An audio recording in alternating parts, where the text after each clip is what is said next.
Professional sniper shooter শীর্ষ সন্ত্রাসী ও জঙ্গিদের সমন্বয়ে গঠিত করা হয়েছে তথাকথিত মিলিশিয়া বাহিনী। আর এই মিলিশিয়া বাহিনী দিয়ে দেশপ্রেমিক পুলিশ সদস্যদেরকে হত্যার নীল নকশা এঁকেছেন, যার সাথে সম্পৃক্ত রয়েছেন বর্তমান পুলিশ প্রধান বাহার ও ডিএমপি কমিশনার নিজেই। রাত কয়টা বাজে দেখুন, এই মাত্র তথ্যটি হাতে আসলো।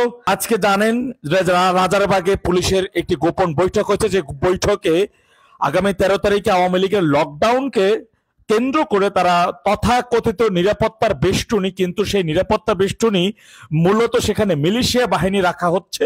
7,000-এর মতো মিলিশিয়া, এই প্রফেশনাল শুটারগণ, যাদের গায়ে থাকবে পুলিশের পোশাক পরা, আর তারা এই পুলিশের পোশাক পরে পুলিশের ভিতর দিয়েই তারা থাকবেন। আর দেশপ্রেমিক পুলিশ সদস্যদের একটি নামের তালিকা ইতিমধ্যে এই পুলিশ প্রধান বাহার করেছেন। তাদের তালিকা ওই সকল প্রফেশনাল শুটারদের হাতে দিয়ে দেওয়া হয়েছে, যে তারা ওই দিন এই পুলিশ সদস্যদেরকে হত্যা করে এই হত্যার দায় আওয়ামী লীগ নেতা কর্মীদের উপর চাপিয়ে দেবে, যে আওয়ামী লীগের নেতা কর্মীরা এই পুলিশকে হত্যা করেছে।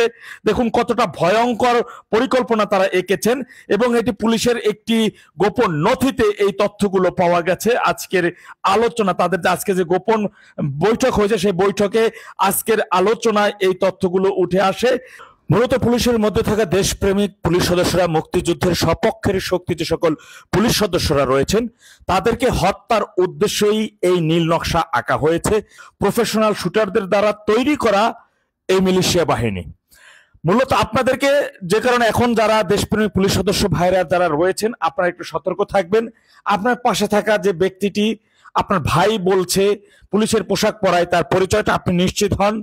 মূলত এই সরকার, এই ডেভিল ইনুস, এই জঙ্গি সরকার, তারা জঙ্গিবাদকে, মানে জঙ্গিবাদে পুরো রাষ্ট্রকে জঙ্গিবাদ কায়েম করার জন্য এর চেয়ে আরো জঘন্য অনেক পরিকল্পনা তারা হাতে নেবে, অনেক জঘন্য নিকৃষ্টতম কাজ তারা করবে। যে তথ্যগুলো বা যে বিষয়গুলো আপনি আমি আমাদের বুঝতেও, আমরা অত মানুষ এত ঘৃণ্য হতে পারে, এত জঘন্য হতে পারে এমন চিন্তা হয়তো বা আমরা করতে পারছি না, কিন্তু এর অতিক্রম তারা করে ফেলবে। আজকে আল্লাহ মালুম যে এই তথ্যগুলো ইতিমধ্যে ফাঁস হয়ে গেছে, এই নথি ইতিমধ্যে ফাঁস হয়ে গেছে। কেন পুলিশ বাহিনীদের মধ্যে বড় একটা অংশই দেশপ্রেমিক মুক্তিযুদ্ধের সপক্ষের শক্তি। আপনারা দেখেছেন, যাতে যেমন ডিসি গণেরা তাদের এই যে নোংরা খেলা যে মেতেছে, এই কারণে অনেক ডিসি গণেরা এখানে অবজেকশন দিয়েছে, এবং এরকমের গভীর রাতে ডিসিদেরকে বদলির প্রজ্ঞাপন হয়। জীবনে দেখেছেন কখনো বাংলাদেশের এই স্বাধীনতার 54 বছরের মধ্যে? সেটি কিন্তু আজকে ঘটেছে। গভীর রাতে 15 জন ডিসিকে বদলি করেছে জনপ্রশাসন মন্ত্রণালয়। তথা এখন আমি আপনাদেরকে বলবো, দেশপ্রেমিক পুলিশ ভাইদেরকে, এই 13 তারিখ অন্তত পক্ষে আপনারা একটু সাবধানতা অবলম্বন করেন। আর পাশে থাকা যে ব্যক্তিটা, সে শীর্ষ সন্ত্রাসী নাকি জঙ্গি প্রফেশনাল শুটার, তার কাছে কিন্তু, ওদের কাছে স্নাইপার আছে। তথা আমি আপনাদের উদ্দেশ্যে বলবো, আপনারা সাবধানতা অবলম্বন করুন। আর আওয়ামী লীগ নেতা কর্মী ভাইদের উদ্দেশ্য করে বলবো, ওরা যে পয়েন্টগুলো, বিভিন্ন পয়েন্টগুলো তারা তৈরি করেছে, ঢাকার মধ্যে 7টা পয়েন্ট তারা তৈরি করেছে, সে তথ্যগুলো আমি আপনাদেরকে এক এক করে জানিয়ে দেব। সেইভাবে আপনাদের প্রস্তুতি নিতে হবে। মনে রাখবেন, নেত্রী কিন্তু একটা কথা বলেছেন, ওদের কাছে ব্যাপক অস্ত্র আছে, কিন্তু আমাদের আছে বৈঠা। আমাদের আছে বৈঠা, আছে কাঁচা বাঁশের লাঠি, এছাড়া তো আমাদের ওরকমের অস্ত্র নেই। আর আছে বড় শক্তি, হচ্ছে আমাদের আছে জনগণ।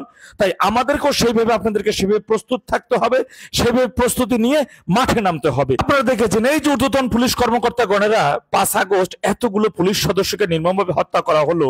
একজন নারী পুলিশ কনস্টেবলকে 7 মাসের অন্তঃসত্ত্বা অবস্থায় তাকেও নির্মমভাবে পুড়িয়ে হত্যা করা হলো। কিন্তু একজন পুলিশ সদস্যদের হত্যার বিষয়ে কোন একজন ঊর্ধ্বতন কর্মকর্তা একটা টু শব্দ করেছে, কোন একটা কথা বলেছে?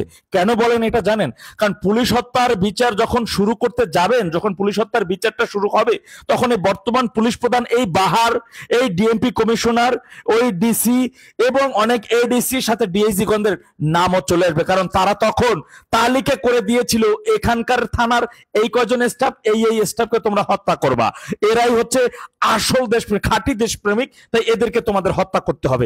ঠিক সেইভাবে, তদ্রুপ ভাবেই এই পুরো পুলিশ বাহিনীটাকে এরই মধ্যে আপনাদের কোমর ভেঙে দেওয়া হয়েছে, আমরা জানি।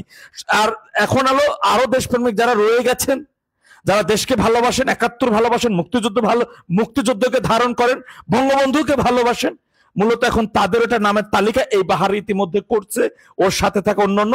তাই আমি বলবো আপনার ওই অফিসারের হাতে কিন্তু ইতিপূর্বেই আপনার ভাইয়ের রক্ত লেগে আছে, ইতিপূর্বে সে আপনার ভাইকে হত্যা করছে, এখন আপনাকে হত্যার জন্য নীল নকশা আঁকছে মাস্টার মাইন্ড হয়ে।